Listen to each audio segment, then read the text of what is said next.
I'm Stephen Zacharias. I'm a museum educator here at the Rockpile Museum. Thank you all for coming out tonight. We do have appetizers, in case you missed it, provided by Pizza Carello tonight. Thank you to them for always meeting our needs around here and warming up our bellies tonight.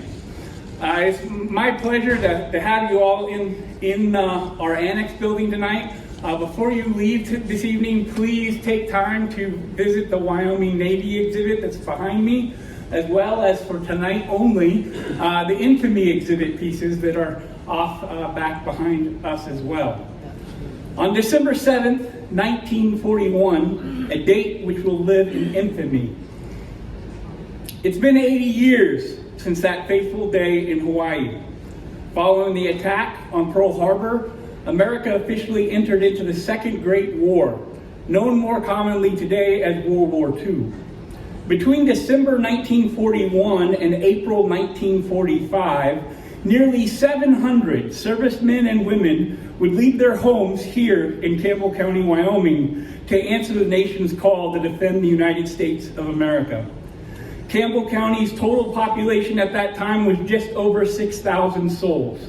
Nearly 10% of Campbell County residents enlisted in the U.S. Armed Forces and would see their service take them to various places, stateside and then on to the Pacific or Atlantic theaters, and in some cases, both. Tonight, we are honored to have with us Lieutenant Commander Retired Robert Brown, here to share with us all, to help us remember on this 80th anniversary the events that happened at Pearl Harbor.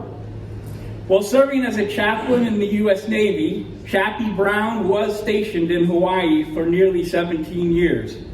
Now residing here with his wife in Campbell County, we at the Rockpile Museum are proud to have him as one of our interpretive program volunteers, providing programs such as the one you're about to see tonight.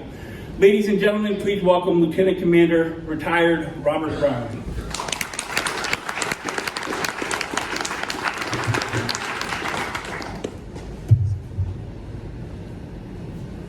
Thank you, Stephen. Good evening and welcome to the Campbell County Rockpile Museum, and I want to thank you for joining us tonight. Today, as Stephen mentioned, marks the 80th anniversary of the attack on Pearl Harbor. The attack was a surprise military strike by the Imperial Japanese Naval Air Service on the United States against the naval base at Pearl Harbor in Honolulu in the territory of Hawaii. Just before 8 o'clock in the morning on Sunday morning, December 7th, 1941. 90 minutes after it began, the attack was already over.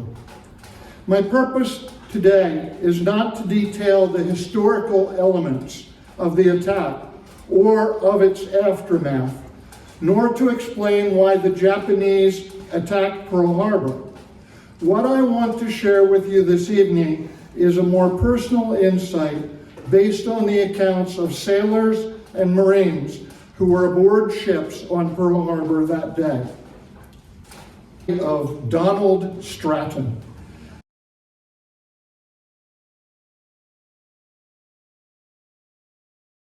He was a sailor who was aboard the USS Arizona on that fateful day.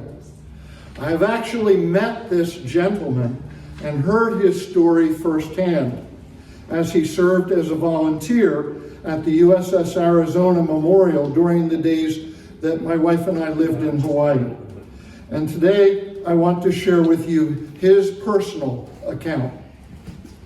A little after 5 o'clock a.m. on board the USS Arizona, I awoke on my cot. I stowed the cot away and then went to shower. Afterwards, I dressed in the clothes that sailors wore on Sundays. Pressed white shorts, a white t-shirt, and a white sailor's hat, often called a Dixie cup. At 5:30, reveille sounded over the intercom. Below decks, men headed to the showers. At 6:30 a.m., chow call sounded, and I ate the typical Sunday fare: powdered eggs, with ketchup, coffee, fried spam, and pancakes. Spam is a favorite in Hawaii. Yes, it is. The USS Arizona was one of well over 100 ships in the United States Pacific Fleet moored in Pearl Harbor that day.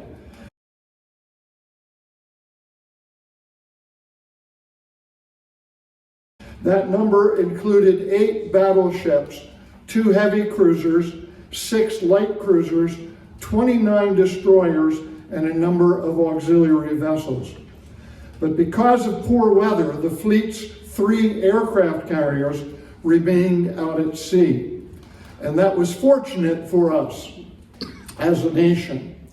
At 7:55 a.m., he was below decks while prep for morning colors sounded. At the start of each day, a signalman in the Pearl Harbor Tower would raise a blue and white prep flag. This signaled the color guards on all of the ships in the harbor to raise their American flags.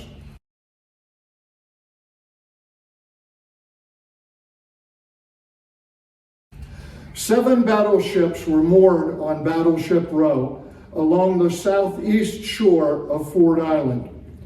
Ford Island was a small island in the harbor cut in half by a runway.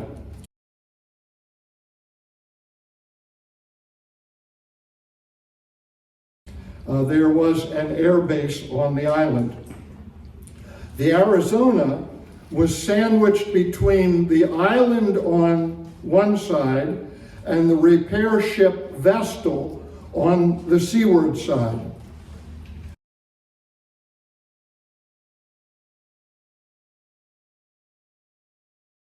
He says this: "As I stepped into the sunshine on the forecastle deck, I heard the drone of aircraft carriers and bombs exploding on Ford Island.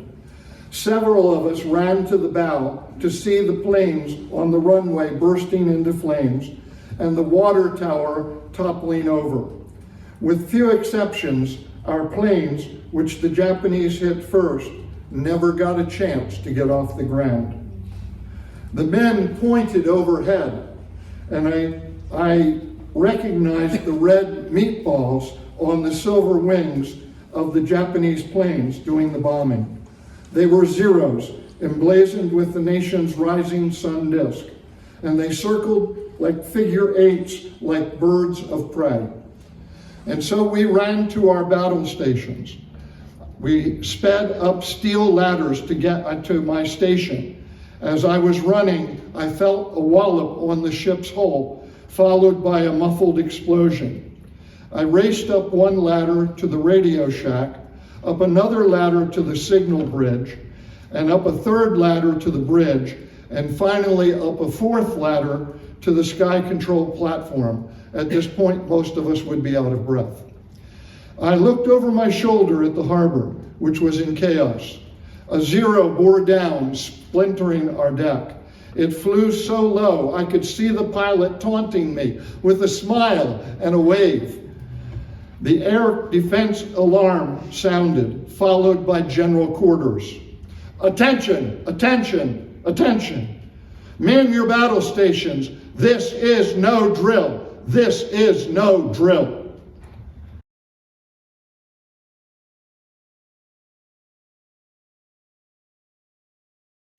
The deck was a frenzy of sailors.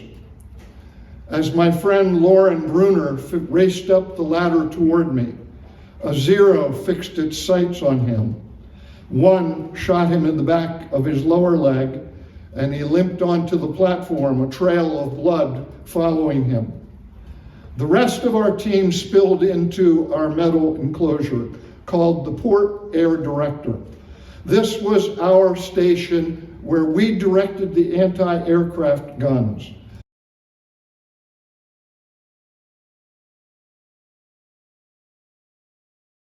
I set the dials in the director that engaged the gears for the sights of the guns. We loaded our ammo and we fired at the Zeros. but they were flying so low, we risked hitting the Vestal on one side and our own troops on the island on the other. We turned our sights to the high altitude bombers and fired at a 90-degree angle. We sent volley after volley of fire, but the Japanese bombers were too high and our shells couldn't reach them. All the while, we were getting pummeled. We took so many hits, and not just our ship.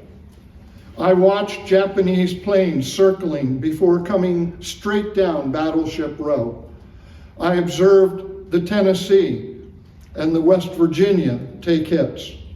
I witnessed the Oklahoma lurch to one side and then roll over and sink. I saw a fireball in the dry dock where the Pennsylvania was. The entire fleet was being destroyed right before my very eyes.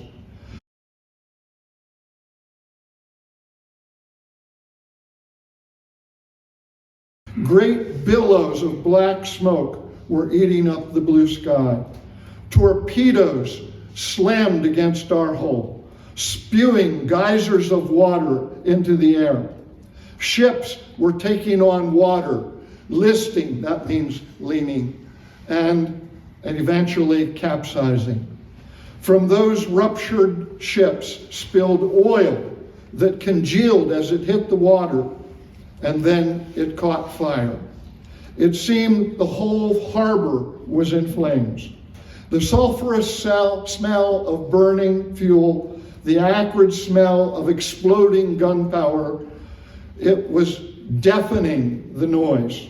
One explosion followed another, and after each explosion, you could hear the twisted metal writhing, almost letting out a wretched sound as if it were agonizing in pain. And as soon as one dive bomber dropped its torpedo, it pulled away, and another airplane came down and swooped in to strafe us. Machine gun bullets ricocheted off the metal.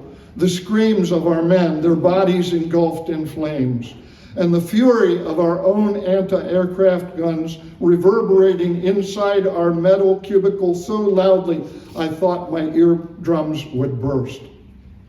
With each bomb that hit, the ship shuddered. Another bomb whistled and we braced for impact, but it hit the Vestal instead. The repair ship was in flames, and its crew was trying to extinguish them.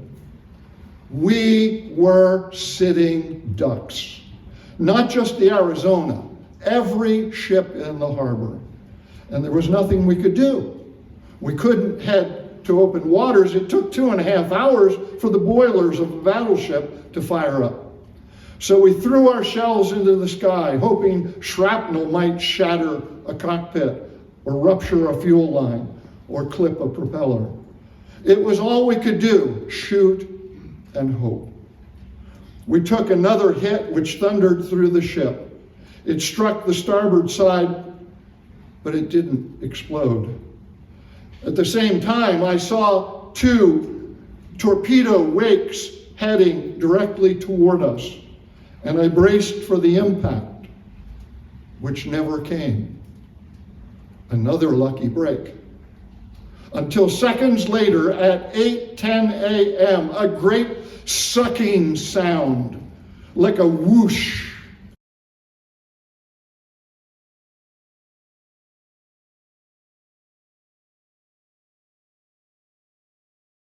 rocked the ship with concussive force.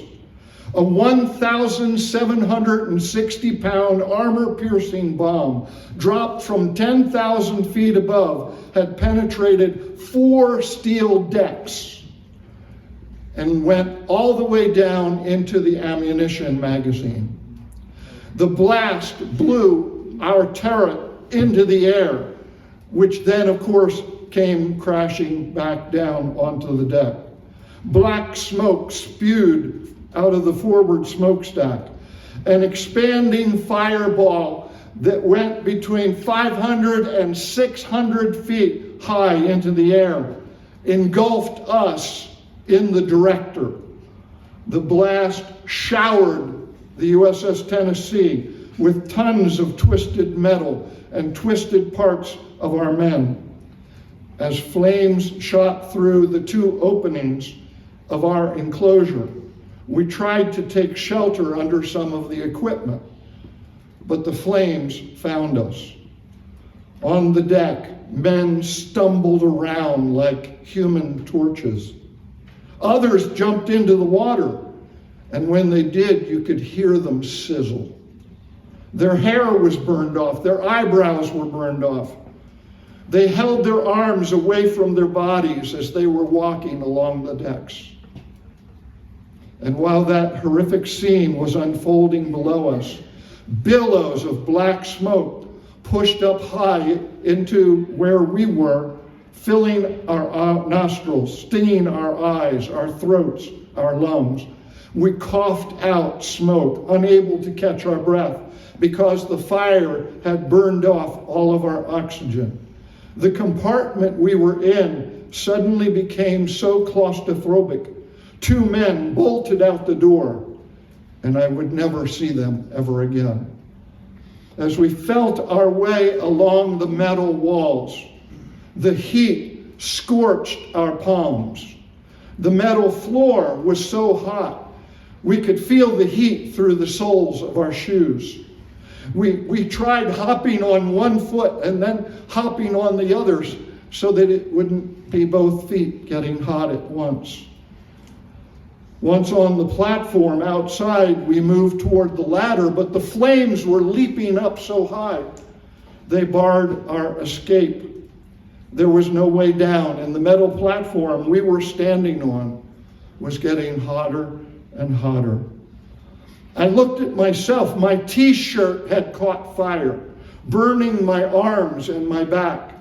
My legs were burned from my ankle to my thigh. My face was seared. My hair was singed off. Part of an ear was gone. I stood in a stupor until a slight breeze parted the smoke, revealing a sailor over there on the Vestal.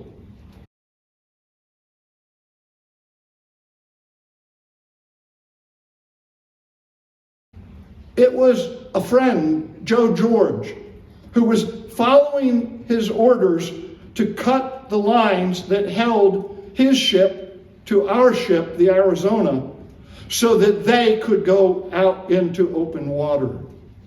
We called to George, motioning for him to throw us a monkey fist, which is a lightweight heaving line knotted around a metal ball and attached to a thicker rope. If we could just secure a rope, a heavy rope between our two ships, perhaps we could make it over to the Vestal. I looked at my arms, and shreds and sheaths of skin had peeled off and were just draping on my arms. So I tore off one length of skin and threw it on the floor of the platform, and then the other side. The remaining tissue was a webwork of pink and white and red and some black, and all of it throbbing. Joe, over on the other side, threw it, but it fell short. George was perhaps the strongest man in the harbor. He was an all-Navy boxer. He was the only man with the prayer of getting that line to us. If he couldn't do it, then no one could. George collected the rope back a second time, failed, pulled the rope again a third time. With all his might, he let go of that monkey's fist, and it sailed from the Vestal and reached the Arizona. I caught it in the air, and I tied the rope to the railing, cinching it tight, and George secured the rope on his end. The rope spanned 70 feet across the water between our ships. Water was 45 feet down below the deck.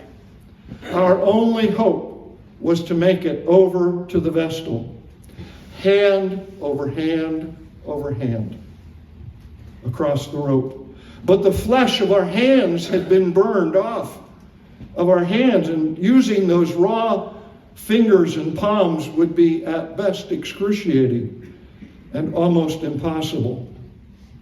The first to get in line was Harold Kuhn. He wasn't as badly injured as the rest of us, and so he would test the rope. How would you like to be the one to test the rope? He was the one to test to see if it would hold. And we looked down at the flames that swept in the waters below the two ships. And we looked at George over on the Vestal. And his captain was there next to him saying, "Cut these lines." And George stood defiant, glaring at him. And the officer left. George waved Kuhn over, and as Kuhn started to make his way across the rope, it began to sag. This meant not only going downhill at the beginning, but also going uphill to reach the other ship. George called out to Kuhn, and the rest of us echoed him, "Come on, you can make it. Come on, keep going." If Kuhn couldn't do it, how in the world were we going to do it? But he made it. Kuhn made it. It was now or never. My turn.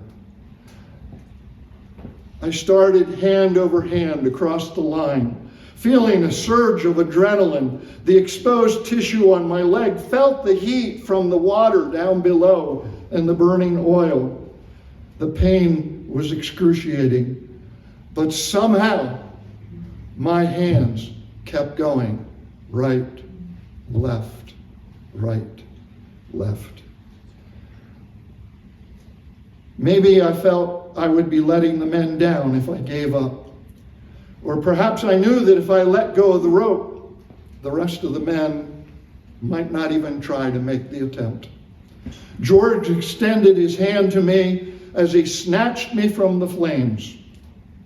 One by one, each of us miraculously made it over to the Vestal. None of us had fallen. And if we hadn't been hit by machine gun, and we hadn't been hit by machine gun fire, we had help from the good Lord. I'm sure of that. One thing is for certain, in my mind, had Joe George not stood up for us, had he not rebelled and refused to cut the line connecting the Vestal to Arizona, we would have been cooked to death on our platform. And if anyone deserved a Medal of Honor that day, in my opinion, it was Joe George. We waited on the Vestal as George and several men did finally cut the lines. But before the ship left for open waters, its men flagged down a motor launch.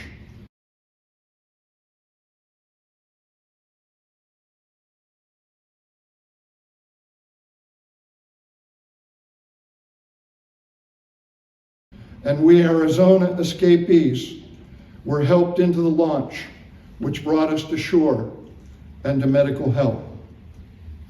As the boat sailed toward the harbor, I looked back at the harbor billowing with smoke, seeing the Pacific Fleet destroyed where they were moored, staring at the remains of the Arizona engulfed in flames.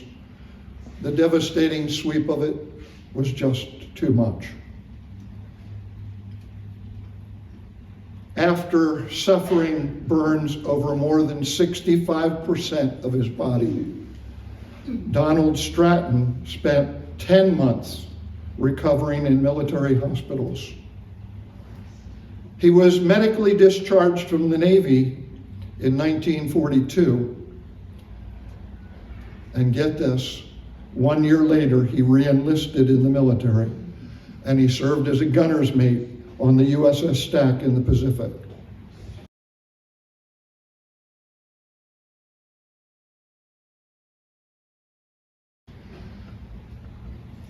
Stratton's story could be repeated by many others. But this evening, as promised, I want to share with you the story of 3 Campbell County men who that day, on December 7th, 1941, were there on various ships in Pearl Harbor. The first one that I want to talk about tonight is Lewis Francis Wolfe.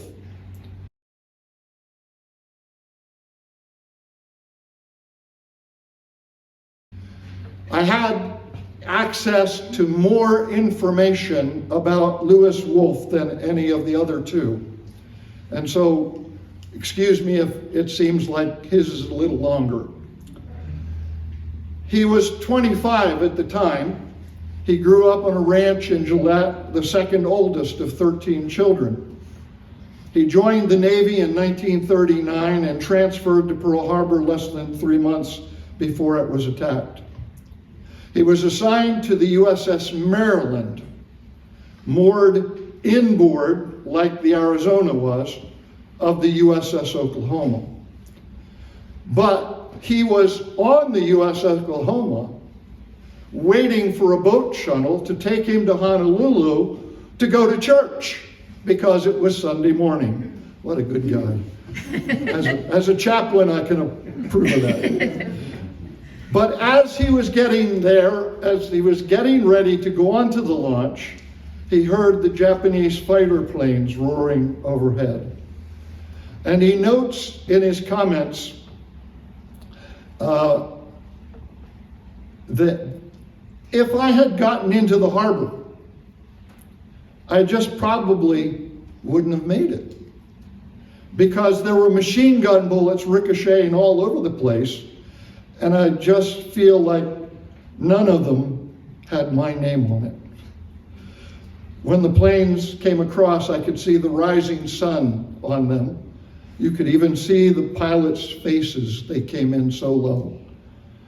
After the attack came in, I started back to the ship. And a Japanese pilot shot at me, and I felt the bullet as it whizzed past my face. They torpedoed the Oklahoma, and it sank in 7 minutes. Right along the Maryland, and it stuck up in such a way that they couldn't torpedo my ship, the Maryland. And he said that many that day lived in fear of another attack. As the war progressed, he fought across the Pacific in the battles of Tarawa, Iwo Jima, and Okinawa. He served on the Virginia, the Maryland, the Cambria, and the Auburn. And he retired as a warrant officer in 1956 and received a Bronze Star for his service. He says he will never forget the chaos, anxiety, and emotional pain of December 7th, 1941. It was a scary day and a half, he comments. The second person that I'd like to talk about tonight from Campbell County, I don't know that he was from Gillette, but he was from our county, was John Edward New, who was raised in Campbell County, serving with the United States Marine Corps.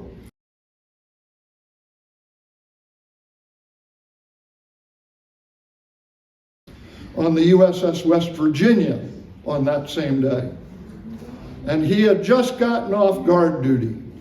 And he was planning to attend, not church, a party. Sounds like a Marine to me. And he and others of the crew were waiting on the ship's deck at 7:55 for a launch to take them to shore. But a plane came and dropped a torpedo, and their ship was torpedoed and sunk. It was utter chaos, he said. When the order to abandon ship came, and this happened with some ships in the harbor, he jumped off the bow and swam to Ford Island amid pools of burning oil near the USS Tennessee. He reached shore barefoot, unarmed, and searched, first of all, for some clothes to put on, and then for cover from the attack. After Pearl Harbor, he also went into aircraft maintenance and fought in Guam and the Philippines.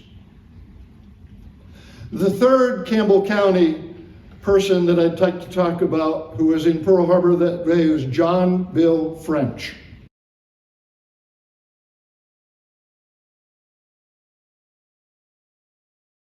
He was a football player, the son of a clerk in Gillette. And after a short stint with the Army National Guard that lasted less than a year, with the machine gun troop 115th Cavalry, he joined the Navy April 12, 1939, because not much was going on with jobs in Campbell County. French was on the USS California as a member in the powder handling room in number 3 turret. When the Japanese attacked and general quarters was sounded, he was below decks. He couldn't see what was going on.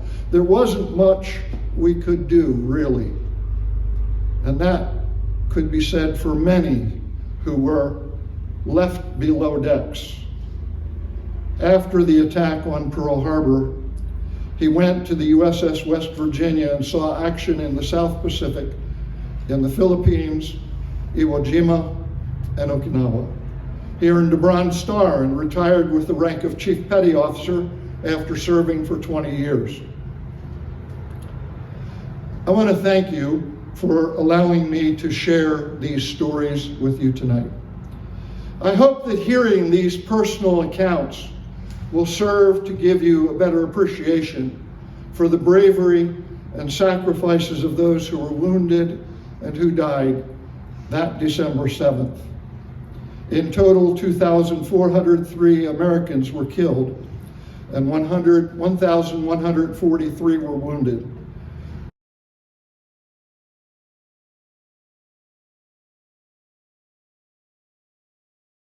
And in the following days, after the declaration of war against Japan was declared by President Roosevelt, the battle cry was heard: "Remember Pearl Harbor."